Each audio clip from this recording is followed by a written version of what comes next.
Cinema হলে মুক্তির ২১ দিন পর একাধিক টেলিভিশনে প্রদর্শিত হতে যাচ্ছে মোস্তফা সরয়ার ফারুকী পরিচালিত চলচ্চিত্র ৮৪০ ডেমোক্রেসি প্রাইভেট লিমিটেড।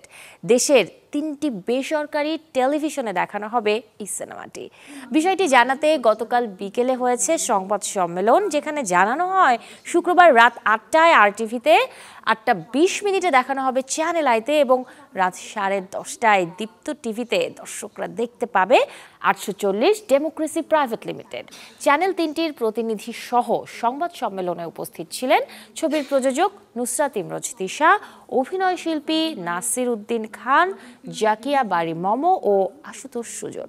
এর আগে ১৩ ডিসেম্বর সিনেমা হলে মুক্তি পায় ৮৪০ ডেমোক্রেসি প্রাইভেট লিমিটেড। সিনেমাটা দর্শকরা পছন্দ করছে, দর্শকরা অ্যাপ্রিশিয়েট করছে, এইটাই আমার জন্য ইন্সপিরেশন সামনে ভালো সিনেমা বানানোর। সামনে আরও ভালো কাজ নিয়ে কথা চলছে, ব্রেনস্টর্মিং চলছে। আপনারা খুব শীঘ্রই খুব ভালো ভালো কিছু প্রোডাকশন দেখতে পারবেন ছবি আই থেকে।